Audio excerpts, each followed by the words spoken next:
Hello, मैं आयुष शर्मा। आज current electricity 12th का टॉपिक, क्लास 12 का topic temperature dependence of resistance का जो फॉर्मूला है उस कॉन्सेप्ट पे हम कुछ क्वेश्चंस करेंगे। तो स्टार्ट करते हैं क्वेश्चन से। तो एक बेसिक आपको एक्सप्रेशन ध्यान में रहना चाहिए। बेसिक एक्सप्रेशन क्या है? R at any temperature is equal to R not 1 plus alpha delta T. अब ये एक्सप्रेशन क्या है? यार रेजिस्टेंस है किसी एक टेम्परेचर पे, सपोज टी, और आर नॉट कोई और इनिशियल टेम्परेचर 0 डिग्री हो सकता है या कुछ और भी हो सकता है। ये दो अलग अलग टेम्परेचर पे रेजिस्टेंस की वैल्यू है किसी एक कंडक्टर या किसी एक रेजिस्टर वायर रेजिस्टेंस की, किसी भी रेजिस्टर की। 1 plus alpha, alpha temperature coefficient है, रेजिस्टेंस का टेम्परेचर कोफिशिएंट, और delta T change in temperature. Change in temperature मतलब किन दो टेम्परेचर को माइनस करेंगे? जिस टेम्परेचर पे ये आर आ रहा है रेजिस्टेंस और जिस टेम्परेचर पे आर नॉट आ रहा है, तो ये डेल्टा टी। तो इसी एक्सप्रेशन को यूज करेंगे, क्वेश्चंस करेंगे। तो देखते हैं ये question NCERT example, short example. तो क्वेश्चन है, an electric toaster uses nichrome for its heating element when a negligibly small current passing through it, it resistance at room temperature. इस टेम्परेचर पे रेजिस्टेंस इतना दिया हुआ है, यानी कि ऐसे लिख सकते हैं इसको 75.3 ओम। अब 230 वोल्ट से इसको कनेक्ट कर दिया और कुछ देर में रेजिस्टेंस, कुछ देर में 2.68 एम्पेयर पे स्टेडी वैल्यू करंट की जो है वो आ गई। कहने का मतलब क्या है? जैसे मैंने इसको 230 वोल्ट पे कनेक्ट किया तो करंट इस पे पास होना शुरू हुआ। एक करंट का वैल्यू, सिग्निफिकेंट वैल्यू पास हुआ इसके थ्रू, तो इसकी वजह से ये हीटअप हो जाएगा, गर्म हो जाएगा। तो गर्म होने की वजह से इसका टेम्परेचर बढ़ने की वजह से रेजिस्टेंस में भी इंक्रीमेंट देखने को मिलेगा। तो वहां पे करंट का वैल्यू सेटल हो जाता है इस पे, और 230 वोल्ट एक्सटर्नल सप्लाई है, तो यहाँ पे रेजिस्टेंस का वैल्यू जो बढ़ जाएगा वो एक चेंज्ड वैल्यू आएगा इससे। ये लोअर वैल्यू है वो हायर वैल्यू आएगा जब स्टेडी करंट पास होने लग गया उसमें। तो वो जो रेजिस्टेंस आएगा, अगर उसको मैं आर कह रहा हूँ, तो वो आएगा V बाई आई, तो V 230 वोल्ट और I स्टेडी करंट की वैल्यू। हमें निकालना पड़ेगा steady temperature of the nichrome wire. अगर मैं स्टेडी टेम्परेचर को T बोल देता हूँ तो मुझे ये T स्टेडी टेम्परेचर निकालना। तो सिंपल क्वेश्चन है, इस एक्सप्रेशन को यूज करेंगे, डायरेक्ट यूज हो जाएगा ये। तो यहाँ R जो लिखा हुआ है, R है ये R जो स्टेडी जब करंट पास हो रहा है, तो रेजिस्टेंस कितना है? Is equal to R at 27 degree Celsius 1 plus alpha, alpha का वैल्यू गिवन है, पर डिग्री सेल्सियस में गिवन है ये। तो यहाँ पे हम क्या रखेंगे? टेम्परेचर का जो चेंज है वो डिग्री सेल्सियस में रखेंगे। वैसे जो टेम्परेचर चेंज डिग्री सेल्सियस में आएगा, suppose 20 degree Celsius delta T आता तो वो 20 केल्विन होगा। ठीक है, ये टेम्परेचर नहीं है, चेंज इन टेम्परेचर है डेल्टा टी। तो डेल्टा टी में अगर हम केल्विन में रखते हैं तो भी उतना ही आएगा, और डिग्री सेल्सियस में रखते हैं तो भी वैल्यू उतनी आएगी। तो यहाँ पे हम रखेंगे इसको डेल्टा टी रखते हैं, डेल्टा टी फाइंड करते हैं, फिर हम फाइंड कर लेंगे। तो यहाँ अगर वैल्यूज पुट करें और डेल्टा टी फाइंड करें यहाँ से, तो डेल्टा टी ये आर जो है मेरे को निकाल, आर मुझे पता है 230 at 2.68 75.3 1 प्लस अल्फा इरा टाइम्स डेल्टा टी। यहाँ से अगर डेल्टा टी निकालूं 820 डिग्री सेल्सियस, ये डिग्री सेल्सियस में निकाला, यही केल्विन में भी आता है। ठीक है, डिग्री सेल्सियस में निकालने का फायदा ये है कि यहाँ पे जो टेम्परेचर है वो 27 दिया हुआ ऑलरेडी। तो डेल्टा टी क्या आएगा? जो टेम्परेचर मुझे निकालना है स्टेडी minus 27 degree Celsius is equal to 820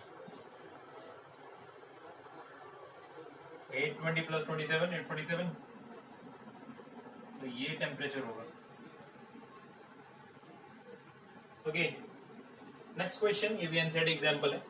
तो इसमें कहते हैं कि प्लैटिनम रेजिस्टेंट थर्मोमीटर है, यूज होता है लेबोरेटरीज में।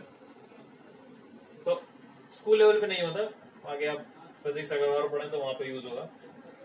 तो resistance of platinum wire of a platinum resistant thermometer, तो इसका आइस पॉइंट पे रेजिस्टेंस दिया हुआ है इस वायर का, और स्टीम पॉइंट पे दिया हुआ है। और आपको बोलते हैं किसी एक टाइम पर हमने क्या किया,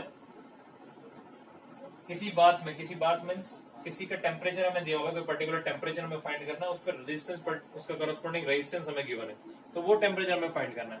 तो दो वैल्यू दी हुई है आइस पॉइंट मतलब 0 डिग्री सेल्सियस, तो रेजिस्टेंस उस वायर का 0 डिग्री सेल्सियस पे 5 ओम है। स्टीम पॉइंट 100 डिग्री सेल्सियस, तो रेजिस्टेंस 100 डिग्री सेल्सियस पे 5.23 ओम है। ये 5.795 ओम है।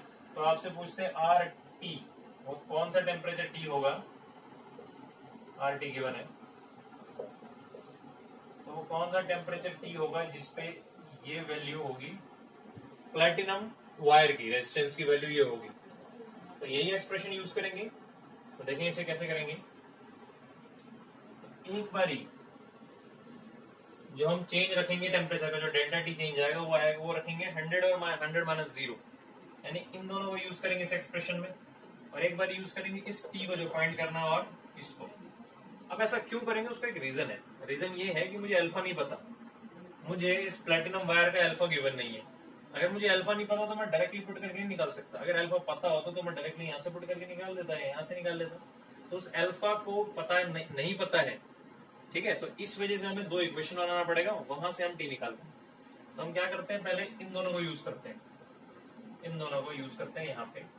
तो आएगा आर एट 100, बस मैं ऐसा लिख दे रहा हूँ 100 is equal to R not 1 plus alpha delta T, और सिंप्लीफाई करें तो आर 100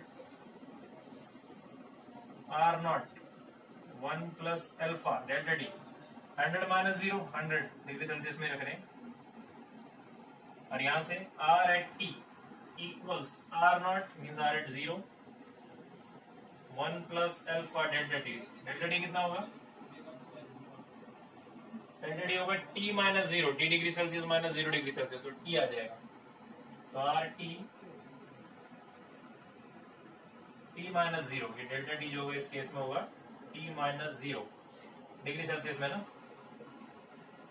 यहां से अल्फा क्या आ जाएगा,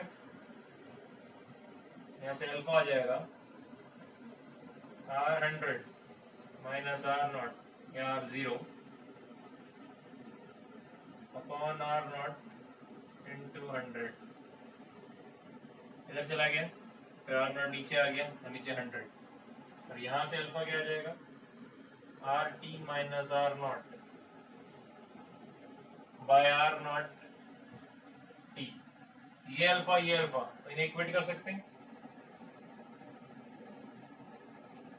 तो आ जाएगा R 100 minus R not into 100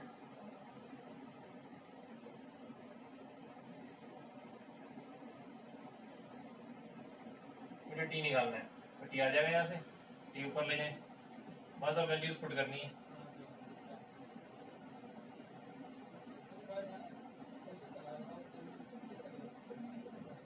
are T minus R not R 100 minus R 0 is into 100, तो अभी से हम सॉल्व करना है। बुक में डायरेक्ट लिखा हुआ है, ठीक है, याद नहीं करना होता उससे कि हमने रट लिया, उसको याद करके लिख दिया, हमें पता होना चाहिए कॉन्सेप्ट कैसे आया यहाँ पे।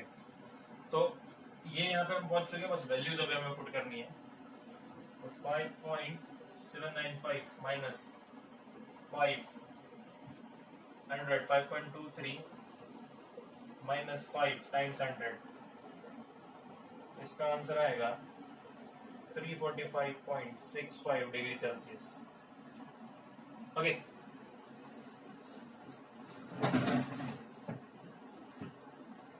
दिया हुआ क्वेश्चन नंबर 3, आयरन वायर और कॉपर वायर है, 20 डिग्री सेल्सियस पे उनका रेजिस्टेंस दिया हुआ है आयरन वायर और कॉपर वायर का। किस टेम्परेचर पे, at what temperature will the resistance be equal. तो क्वेश्चन ये है कि दो वायर दिए, एक कॉपर का वायर है और एक रेजिस्टेंस का, एक कॉपर का वायर एक आयरन वायर है, 20 डिग्री सेल्सियस पे दोनों का रेजिस्टेंस का वैल्यू दिया हुआ है, और आपसे पूछते हैं किस टेम्परेचर पे इन दोनों का वैल्यू, रेजिस्टेंस का वैल्यू इक्वल होगा। तो वही कॉन्सेप्ट लगाएंगे। तो अगर हम आयरन की बात करें और कॉपर की बात करें, तो सपोज टेम्परेचर T, इस T टेम्परेचर पे इनका रेजिस्टेंस इक्वल होगा, हम ये मान लेते हैं, तो हमें ये फाइंड करना है। ओके, अब आयरन की बात करें तो इनिशियल रेजिस्टेंस हमें 20 डिग्री सेल्सियस पे दिया हुआ है ये, और कॉपर की बात करें तो ये दिया हुआ है, यानी अगर आर आयरन की बात करें, इसको मैं आर आई नॉट लिख दूं इस तरीके से, तो ये दिया हुआ है 33.9 ओम, और कॉपर इनिशियल टेम्परेचर में मान के चल रहा हूँ इसको 20 डिग्री वाला, तो 4.1 ओम। ओके, तो यहाँ पे मुझे टी टेम्परेचर निकालना है, यानी आर आयरन का टी टेम्परेचर पे इक्वल है आर कॉपर का टी टेम्परेचर पे। तो इनिशियल टेम्परेचर यानी जो आर नॉट एक्सप्रेशन में R is equal to R not 1 plus alpha delta T, वो जो आर नॉट है वो 20 डिग्री सेल्सियस वाला रेजिस्टेंस लेंगे, और जो टेम्परेचर होगा T delta T, T minus 20 degree Celsius करेंगे यहाँ पे। तो समझ में आ रहा होगा क्या कर रहा हूँ? ठीक है, तो आर आई टी इसको लिख सकते हैं, R resistance of iron at 20 degree Celsius को मैंने ये माना हुआ है, क्वेश्चन में गिवन है ये चीजें दोनों। तो resistance of iron at 20 degree को मैं इस तरह से एक्सप्रेस कर रहा हूँ, 1 प्लस अल्फा आयरन गिवन है, डेल्टा टी मींस टी मुझे निकालना है, 20 डिग्री सेल्सियस दिया हुआ है। अच्छा, मैं 20 डिग्री सेल्सियस में पुट कर रहा हूँ, और ये दिया हुआ है पर केल्विन में, तो कोई प्रॉब्लम है? देखने में लगेगा हाँ प्रॉब्लम है, ये डिग्री सेल्सियस है पर केल्विन, कोई प्रॉब्लम नहीं है, बता चुका हूँ। डेल्टा टी डिग्री सेल्सियस में लिखें या केल्विन में लिखें वो सेम होता है, तो ये जो मैंने डिग्री सेल्सियस में लिखा है यही केल्विन में, तो ये एक्सप्रेशन बिल्कुल ठीक लिखा हुआ मैंने यहाँ वैल्यूज, इसको मैं लिख रहा हूँ R C 1 plus alpha copper T minus 20 same. बस अब इसे सॉल्व करना है और हमें टी का वैल्यू फाइंड करनी है। यहाँ से दिया हुआ है 3.9 times 1 plus alpha iron T minus 20 copper 4.1 दिया हुआ है यहाँ पे, 1 plus alpha copper 4 into 10 to the power minus 3 T minus 20। Solve करके टी की वैल्यू फाइंड करनी है, तो कर सकते हैं सॉल्व। 4.1 3.9 उधर चला जाएगा 0.2, ये पूरा इधर आ जाएगा, ये 3.9 से मल्टीप्लाई करूंगा इसे, 3.9 times 10 to the power minus 3 उधर मल्टीप्लाई किया, minus 4.1 times 10 to the power minus 3 into 4, common ले लिया टी माइनस 20। ओके, तो 3.9 times 10 to the power 3, 4.1 times 4 into 10 to the power minus 3 subtract किया इधर आगे, टी के पावर माइनस 20 कॉमन ले लिया। ओके, मतलब ऐसे ये कह रहा हूँ मैं, तो यहाँ से इसको सॉल्व करेंगे, टी फाइंड करेंगे यहाँ से। तो अगर इसको सॉल्व करें तो यार T minus 20 is equal to 0.2 by ये चीज आ जाएगी यहाँ से 3.9 टाइम्स 5, 10 की पावर माइनस 3 भी कॉमन ले लेते हैं, नीचे आ जाएगा 10 की पावर माइनस 3 इंटू यहाँ क्या बचा 3.9 टाइम्स 5 4.14, तो जो भी यहाँ पे सॉल्व करके मैं कर देता हूँ 39 टाइम्स 5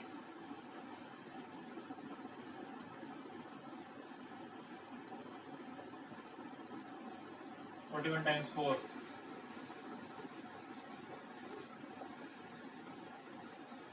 16.4, तो 16.4 times T minus 20 is equal to ये, तो ये नीचे आ जाएगा यहाँ से T minus 20 equals 0.2 by 10 to the power minus 3 times ये कितना आ रहा है 3.1।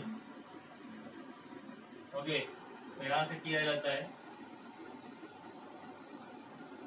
2 बाय 31 ऊपर 1000 प्लस 20, तो सॉल्व करेंगे 84.5 डिग्री सेल्सियस।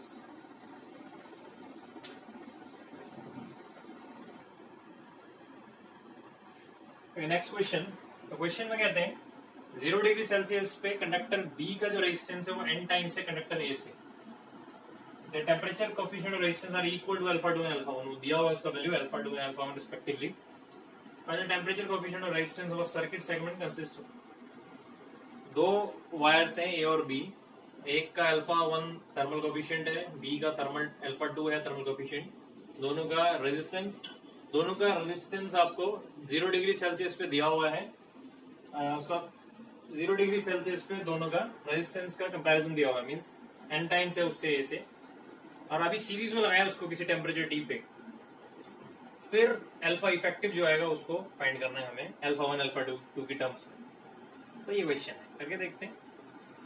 तो हमें जो दिया हुआ है पहले उसको यूज करते हैं, जो गिवन है चीजें। क्वेश्चन क्या है पहले, ये दो रजिस्टर्स हैं,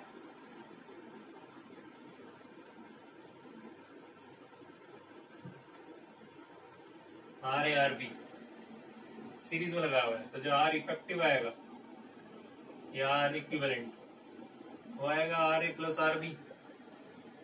अगर मैं ये किसी टेम्परेचर, किसी जनरल टेम्परेचर टी की बात करूं तो वहां ये सिचुएशन है। अगर मैं बात करूं टेम्परेचर 0 डिग्री सेल्सियस पे और ये सीरीज में लगे हुए हैं, तो मैं इसका रेजिस्टेंस आर ए नॉट मान लेता हूं और इसका आर बी नॉट, मुझे इनमें रिलेशन पता है, और इसका जो इक्विवेलेंट है उसे बोल देता हूं are not.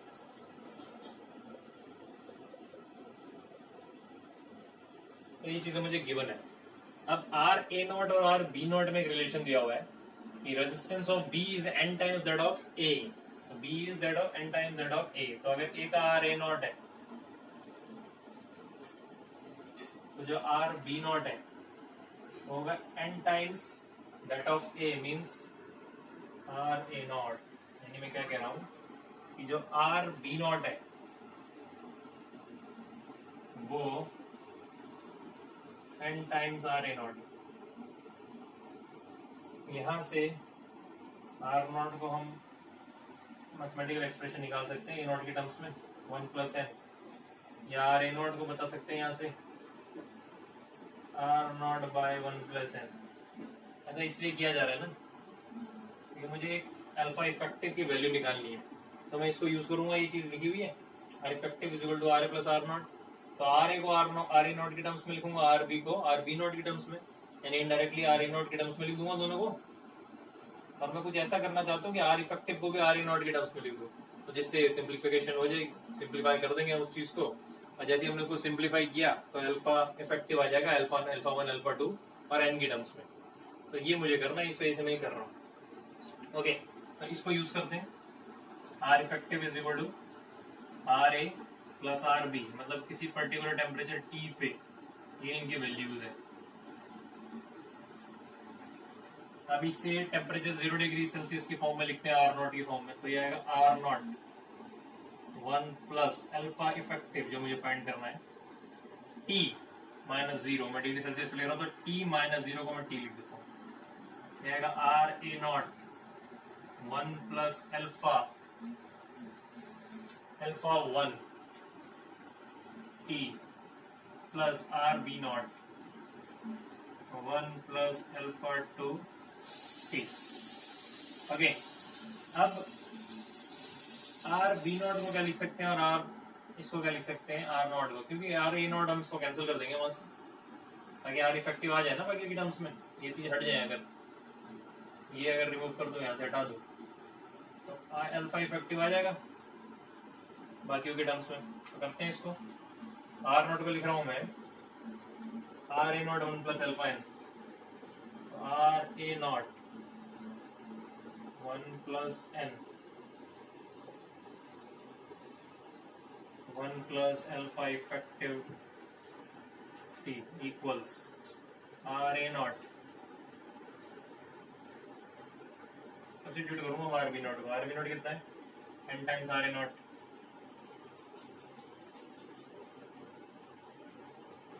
R A naught cancel कर दे रहा हूं,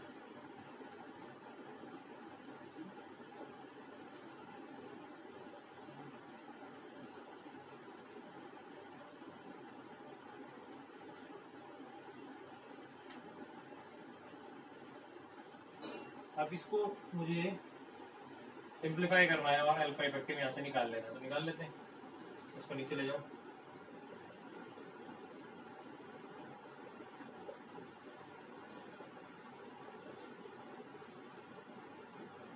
एक काम करते हैं, कैंसिल भी होगा काफी कुछ, यहीं पे रहने देते हैं।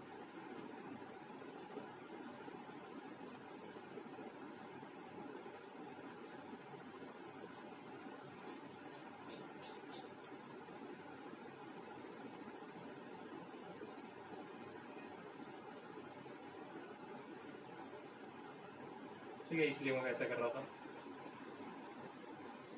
Alpha effective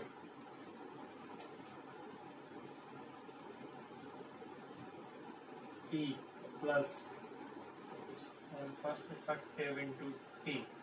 So 1 plus N is equal to alpha 1 T plus N times alpha 2 T. T दिख रहा है कॉमन, कैंसिल कर देंगे T कॉमन ले लो, एक काम करोगे किसी स्टेप पे, बढ़ाने की जरूरत नहीं है necessary steps. Okay, T cancel कर देंगे, तो alpha effective equals alpha 1 plus n alpha 2 by 1 plus n.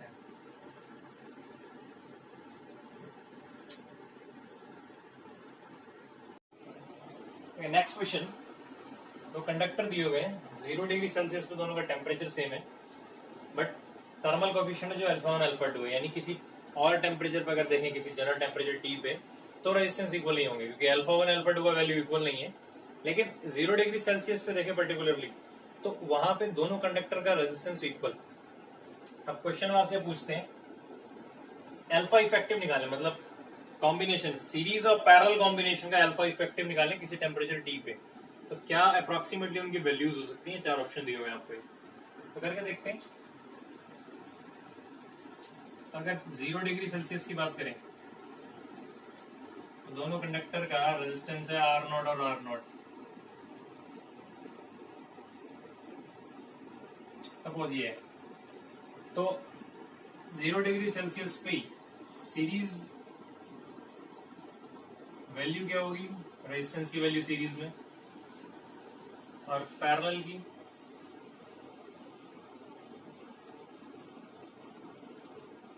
ये होगी 1/, ये कैसे करेंगे 1/RP0, ऐसे किया नहीं, ये बेसिक बातें पता होनी चाहिए।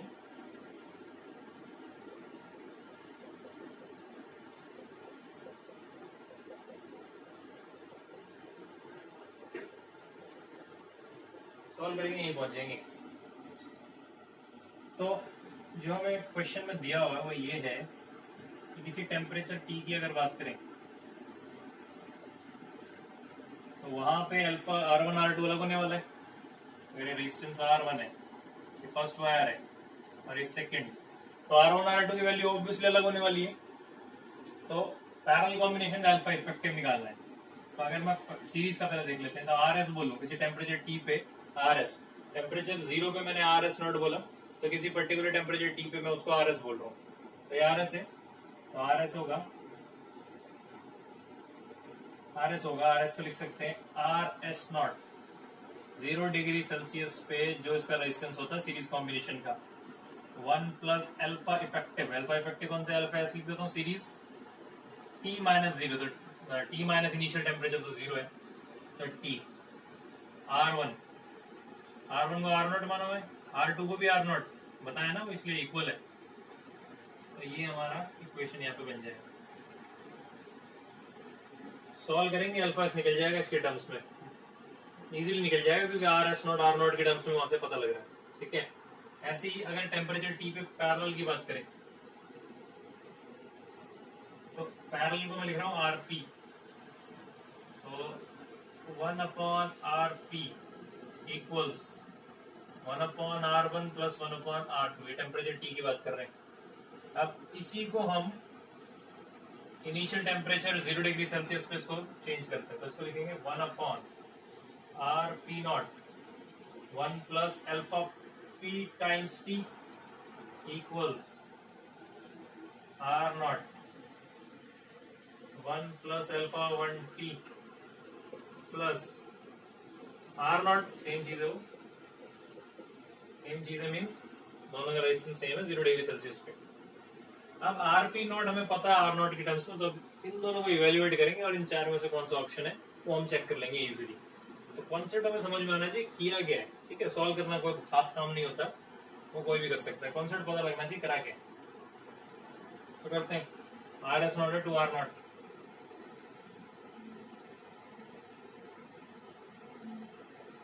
R0 कॉमन,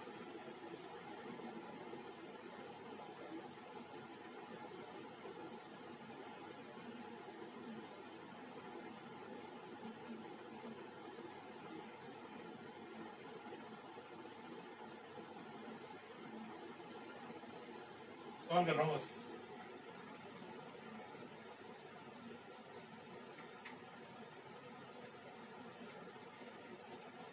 सीरीज ये आ गया,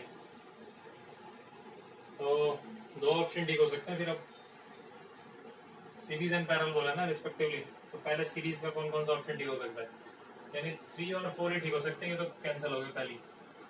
अभी थर्ड और फोर्थ में से कोई ठीक हो सकता है, तो करके देखते हैं। सब्स्टिट्यूट करेंगे आरपी नॉट, आरपी नॉट क्या है, आर नॉट बाई 2, तो आर नॉट बाई 2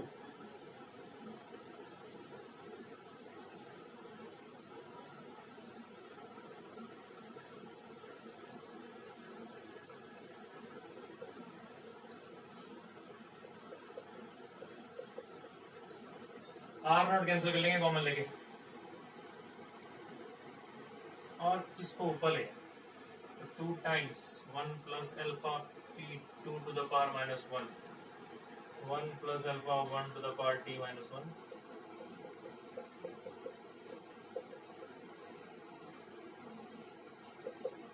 ठीक है, अब यहाँ पे पूछा है अप्रोक्सीमेटली कोई वैल्यू आ सकती है, क्यों, रीजन ये है ना, अगर मैं इसको सॉल्व करूं इस तरीके से तो यहां तक नहीं पहुंच पाऊंगा डायरेक्ट, तो हम क्या करेंगे, यहाँ बाइनोमियल थ्योरम लगाएंगे और ये अप्रोक्सीमेशन लेंगे कि अल्फा 1 अल्फा 2 अल्फा भी छोटा है, ऑब्वियसली वो छोटा ही होता है उसका वैल्यू, तो डायरेक्ट बाइनोमियल थ्योरम यूज करेंगे।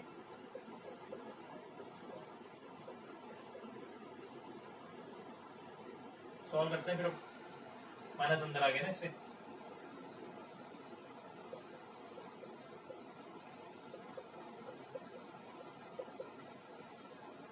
आ गया 2 minus alpha P T 1 plus 1 2 minus T alpha 1 plus alpha 2, ये आएगा, हाँ बिल्कुल ये आएगा। अल्फा पी आता है ये, तो ये ऑप्शन करेक्ट है 4। ओके